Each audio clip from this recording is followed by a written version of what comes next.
Hello friends, स्वागत है आप सभी का मेरे यूट्यूब चैनल टैक्स गुरुजी डिजिटल पर। और आज हम हाजिर हैं आप सभी के बीच आज की लेटेस्ट अपडेट लेकर। तो बने रहिए हमारे चैनल पर इसी तरह की अपडेट पाने के लिए। चलिए फ्रेंड्स, वीडियो में हम आगे देखते हैं।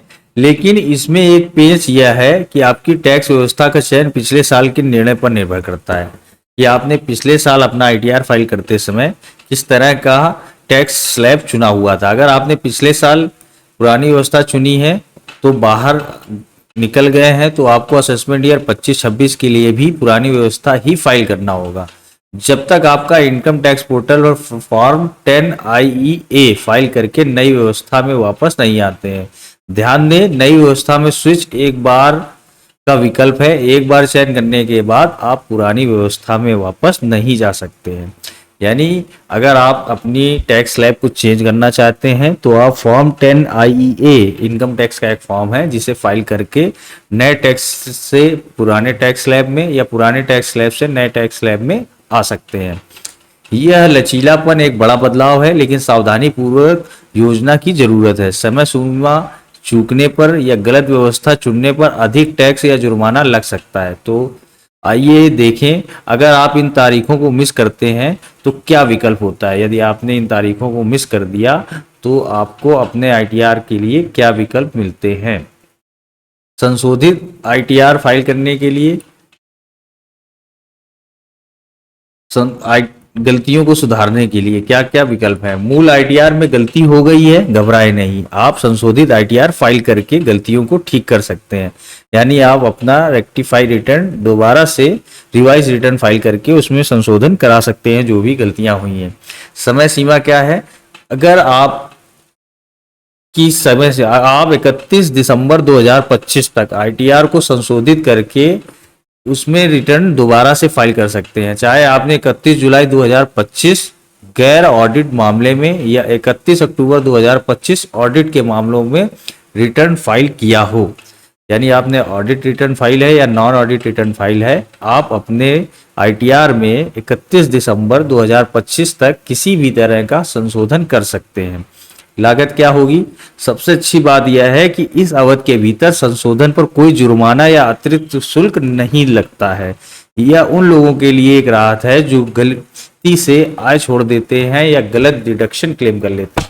यदि आपने अपना रिटर्न 31 जुलाई 2025 तक फाइल किया था और उसमें किसी भी तरह का क्लेम या कोई डिडक्शन छूट गया था या ऐसी कोई इनकम जो आप नहीं शो कर पाए थे, उसको इसमें आप 31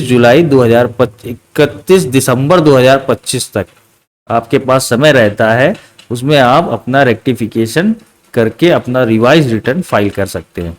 हालांकि अगर आप 31 दिसंबर 2025 की समय सीमा मिस कर देते हैं तो संशोधन पर शुल्क लगेगा, जिसे हम बाद में चर्चा करेंगे।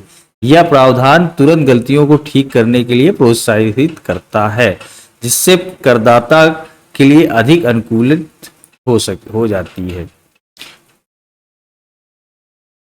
फ्रेंड्स, आगे हम चर्चा कर लेते हैं कि विलंबित रिटर्न यानी लेट रिटर्न जो आपने फाइल किया है, अगर मूल समय सीमा चूक जाती है तो क्या होगा।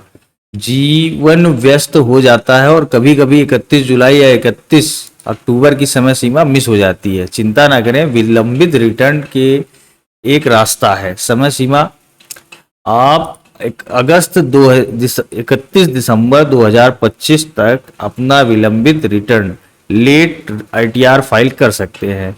प्रतिबंध क्या है। मूल रिटर्न प्रतिबंध इसमें क्या है। समय सीमा आपको बता दी मैंने, 31 दिसंबर 2025 तक अपना आप बिलेटेड आईटीआर फाइल कर सकते हैं। मूल फाइलिंग के विपरीत विलंबित रिटर्न आपको कई टैक्स बाधाओं में डाल देता है। आपकी पुरानी व्यवस्था के साथ डिडक्शन का विकल्प नहीं चुन सकते हैं।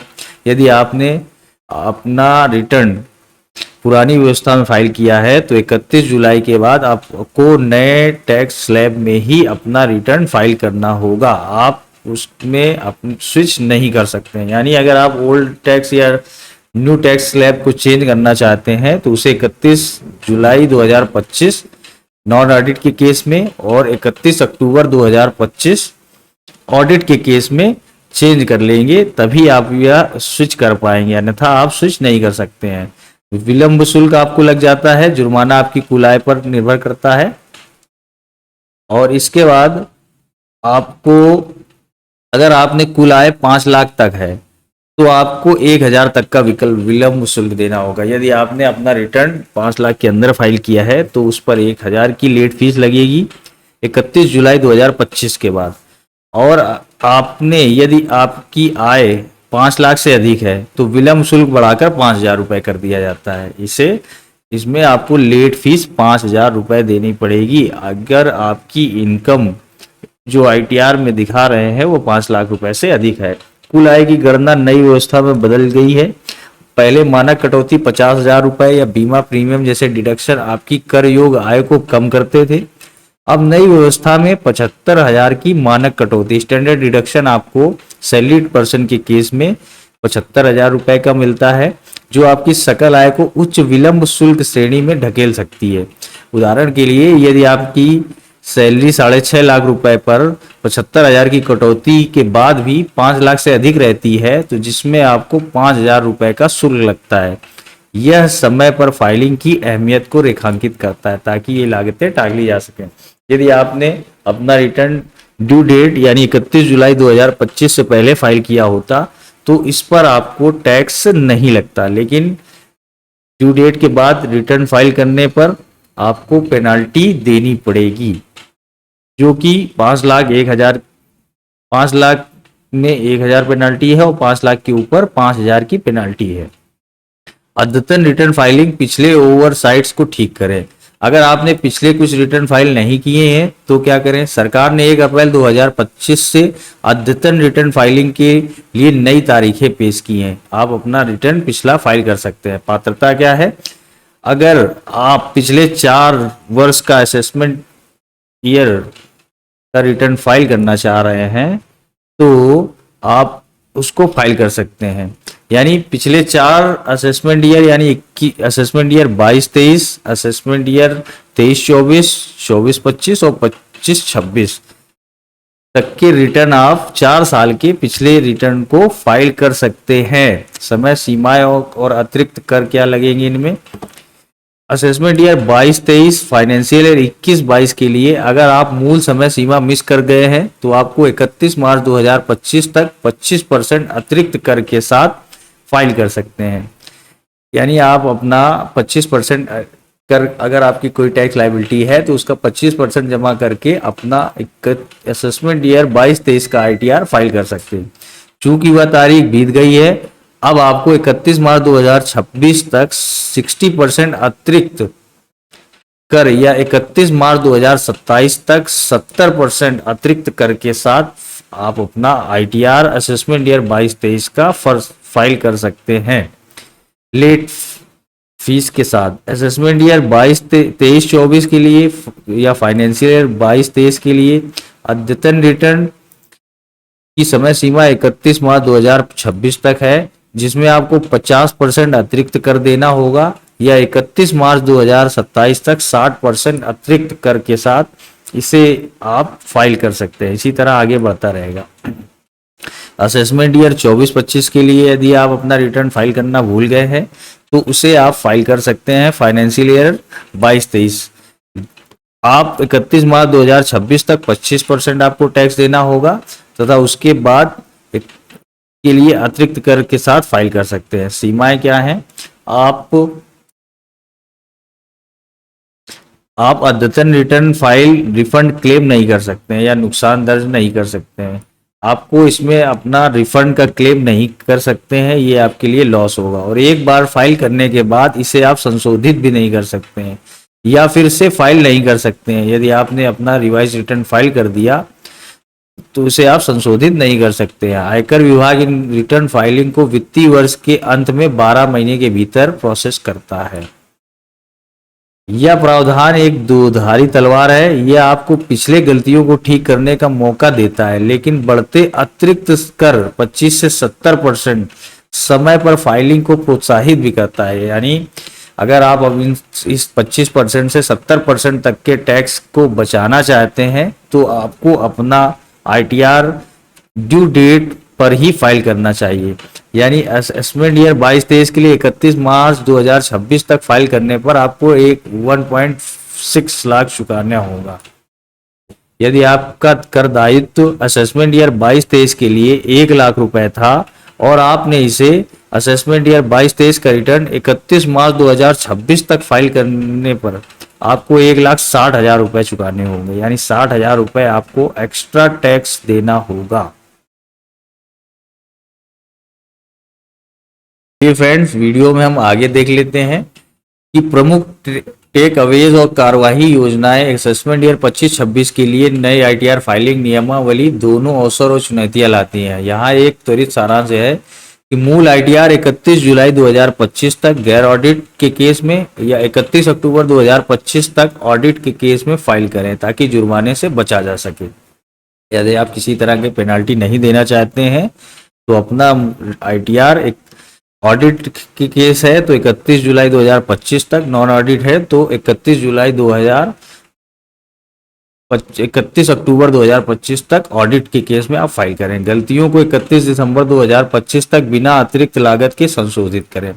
और अपनी गलतियां हो गई हैं तो 31 दिसंबर 2025 तक बिना किसी टैक्स एक्स्ट्रा लागत के आप इसे संशोधित कर सकते हैं। लेट रिटर्न को 31 दिसंबर 2025 तक फाइल करें, लेकिन आय के आधार पर 1,000 या 5,000 विलंब शुल्क आपको देना पड़ेगा इसमें फाइल करने के लिए। ठीक है।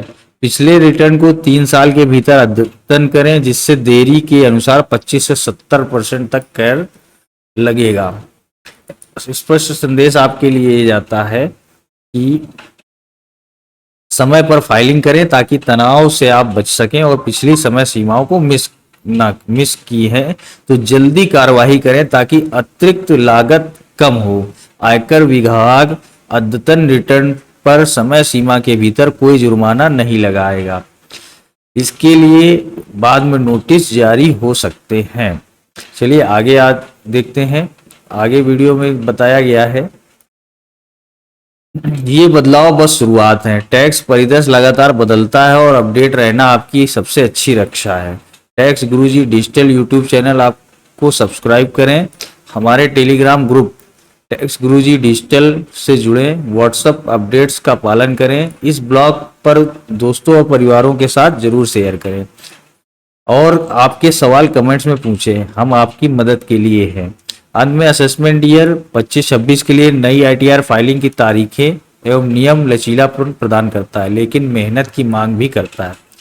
चाहे आप समय पर फाइल करें, गलतियों को सुधारें या पिछली कमियों को पूरा करें, इन प्रावधानों को समझना, अनुपालन करना और वित्तीय शांति सुनिश्चित करता है। अपने कैलेंडर चिन्हित करें, समझदारी से फाइल करें और टैक्स के साथ एक साथ नेविगेट करें। अपने रिटर्न को प्रॉपर टाइमली फाइल करें। तो फ्रेंड, ये था आज का वीडियो। अगर आपने अभी तक हमारे चैनल को सब्सक्राइब नहीं किया है तो please like and subscribe our channel, ताकि आपको सभी तरह की income tax, GST, ITR, MSME, food licence, ISO, trademark सभी में हम डील करते हैं। आपको किसी भी तरह की कोई भी इंक्वायरी चाहिए तो हमारे दिए गए नंबर पर संपर्क कर सकते हैं। हम आपकी तुरंत मदद करेंगे। और यदि आप अपना आईटीआर हमारे माध्यम से फाइल कराना चाहते हैं तो हमारे दिए गए नंबर पर संपर्क कर सकते हैं। हम आपका आईटीआर बहुत ही अफोर्डेबल प्राइस पर फाइल करा देंगे। और किसी भी तरह की जीएसटी, इनकम टैक्स, आईटीआर या एमएसएमई, फूड लाइसेंस की इंक्वायरी चाहिए तो आप हमारे दिए गए नंबर पर संपर्क कर सकते हैं। हम बहुत ही अफोर्डेबल प्राइस पर सभी तरह की सुविधाएं प्रदान करते हैं। तो फ्रेंड्स, ये था आज का वीडियो। बने रहिए इसी तरह की अपडेट पाने के लिए और please like and subscribe our channel. Thank you for watching video.